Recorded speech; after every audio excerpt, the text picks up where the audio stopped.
Hey guys, I'm Dave with Grow in the Home Garden. Today I wanted to share with you this arbor project that I put together.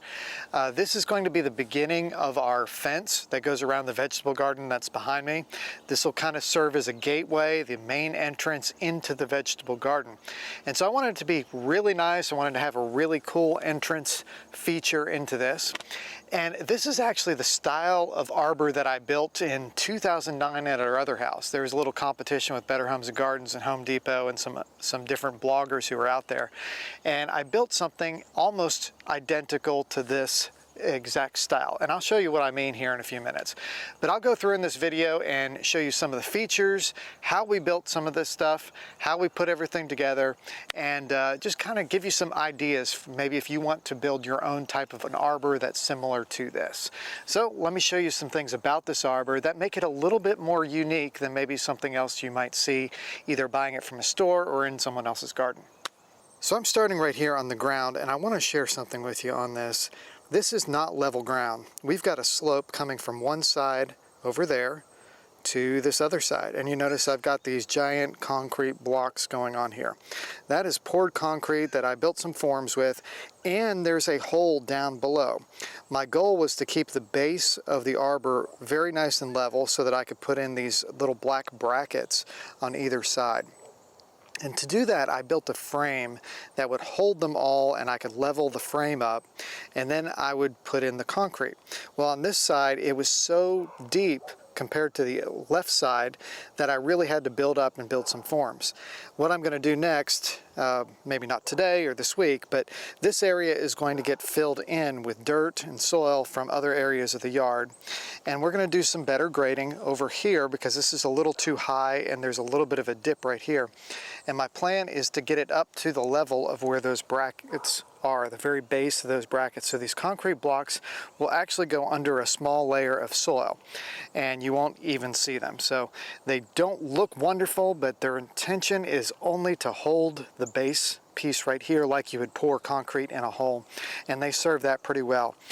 Just for reference, this one right there probably has about 120 pounds of concrete holding it in. All told, I used about 9 bags of 60 pounds concrete. So that's a lot of concrete holding this in. It should not go anywhere. These concrete brackets have 4 pieces of rebar that go down into the concrete. And so those are very, very solid right now. They have 8 screws on either side of them to hold in that 4x4. Those brackets, they come in like a 4x4 form and a 6x6. My biggest issue with these was that my wood was so wet that when I put it in, the wood itself was bigger than the bases. So I actually had to sand them down a bit in order to get the very bottom into these little brackets. When I used dryer lumber just to size it and fit it, I didn't have any trouble at all, really. They just went right in and slid into it, and I was able to screw it on for my form when I did the concrete leveling area on the brackets. So the key is really get wood that is dried out. I didn't have a whole lot of choices at the store at Home Depot where I bought all the lumber. It was very wet wood, and I just had to deal with what I had. After I got the brackets all leveled, I tested the 4x4s just to see how they'd stand, and they did pretty well standing solo on their own. So I feel pretty comfortable that with these 4 and all concreted in, that it's going to be very nice and stable. Now the next thing I did is probably the beginning of the unique part of this structure. So here's one of the more unique parts right there. On that 4x4, I notched a V-beam. That's just a 45-degree angle on it. And the purpose of that was to hold the beam that's right above it, that 4x4 that is supporting the header on the front. Right there is the header. And so what happens is this beam comes straight through to the front and out the side. So it is completely resting on that. And you can see I did some 45-degree angle cuts on the front of it just for a little decorative touch. And that creates kind of a really nice look. Now the middle one is actually not supporting anything, but is there for decorative purposes. It does kind of hold the middle together, so I guess it does have a point. But over here on the right, this one also supports the header and the beam across. So that's kind of the more unique thing. So you can see where the beams come out the side. The challenge was getting these holes sized correctly so I could fit a 4x4 into them. And I had to go through multiple times with my little saw blade and cut just a saw blade's width to make it a little bit smaller in various places. And initially what I did is I took a sliver of wood that was a 4x4, and then I put it in exactly the right spot, traced around it, and then cut a hole into it with a saw, actually with a drill first, and then I used the saw to cover the outline, cut that part out. And I did that for each of them, and it took a little bit of customization as I went because the holes aren't perfect, the wood isn't perfect, and you always have to make some adjustments. So there were a lot of times when I had to cut just a saw blade off just to make it fit because I wanted a pretty tight fit. I didn't want to have them too loose where they would slide around and move. And so on the inside of these, I've got them supported. I've made these little blocks of wood so that they could both tie to the 4x4 and the front. That would keep them from moving around much at all, keep it nice and secure. So on the end here, I just made a design. I kind of estimated, I think it's about 1.5 inches down here, and kind of just made this little wavy thing. I did multiple different renderings of it, and I saved the cutout piece.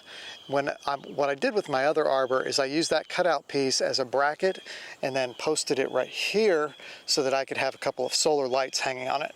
I might do the same thing, so I saved those just in case. On top of the arbor are these cross members, typically called purlins, something like that. And all it is basically 2x4s that I notched on the end with a little bit of an angle cut to kind of just give it a little decorative touch.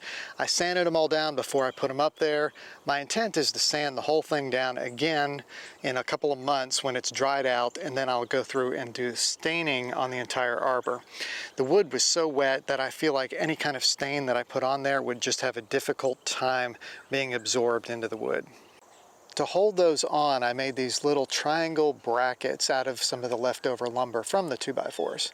And you can see there, they just basically hook into the 2x4 and hook into the front header, which is actually a 2x8. Now, I could have gone through and notched each of those 2x4s so that it would rest onto the 2x8, but that would have taken a lot more time, I think, to go through and do that correctly and make sure that they were sized just right in the right place. And this solution here worked really well. I did something similar. I had smaller brackets on the last one that I did back in 2009, and I made these bigger. These are basically just a 45-degree cut on a 2x4, and it's pretty good. They're holding really well, and it kind of went together very easily. Now, this whole project I was able to do by myself with the exception of putting the top piece on. I actually assembled the entire thing on the ground, and then I had 2 teenagers, my children, come over here and help me lift this up and raise it on top of the posts. And it worked pretty well. It took maybe 10 minutes or so for us to get it all on there and make sure that we did everything correctly. We only had 1 ladder to work with and a step stool, and so it was a little more challenging, but I think you could probably work this out with just a couple of extra hands. So the project is not completely finished yet. I need to come up with something over here on the sides. I want it to be a little bit decorative, but also functional in that I don't want the deer to be able to kind of make their way through.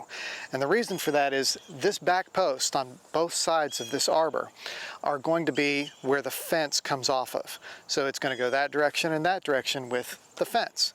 This is going to be in front of that, and then there'll be some garden beds to either side. And then on this front end will be a gate. And it'll probably just be a typical swing gate with 2 doors going that direction. And we'll have to do a little bit of the grading over here to make sure that door can kind of swing open. But I do need something on these little spots here. I hadn't quite decided what to do on those yet. The last project I did with this is I had a couple bars coming down with these little dangly diamond sort of things. Those diamonds eventually fell off and broke, and the little chains I had hanging on there kind of broke too, so I'm not going to go that route. It'll probably be all wood in some fashion, but I haven't quite decided what to do on those yet. So the next step is really to get the rest of the fence going, and that fence is going to have 6-foot spans between posts. The corners are going to be tall like these 4x4s, and they'll have some sort of decorative thing on them. And then the side-to-side area is going to be about 4 foot tall. Now obviously deer can jump over 4 foot pretty easily. So what we're going to do is we're going to attach little eye hooks to each of these posts to go through and then hang a wire at about 1 foot to 1.5 foot intervals up to the top of the corner posts. And that should prevent the deer from getting easy access to the garden. They still could probably jump it because I know they can jump like a 10-foot span, but this will be a very good deterrent to keep those deer out. Another thing I did on the previous project when I was doing the staining is I'd actually stained in some maple leaves on here. I did like a layer of stain, then put some maple leaves on it, and then I stained over it to kind of use them as a stencil. I might do something similar, but I would like to do something a little bit more decorative on this during that staining process. We'll have to figure some things out. We've got some time before I can actually get to that step. So this video is a little bit more of an overview of the arbor. If you're interested in more of a how-to, drop something in the comments and let me know. I took over 100 videos while making this here, and I could piece that together pretty easily. It's just going to take a little bit of time. So I wanted to make sure I got kind of an overview out and see what people's interest was in this. But anyway, if you thought this was an interesting project, hit the like button, subscribe. I'd love to have you following along for more garden stuff in the future. So I'm Dave with Going in the Home Garden. Thanks for watching.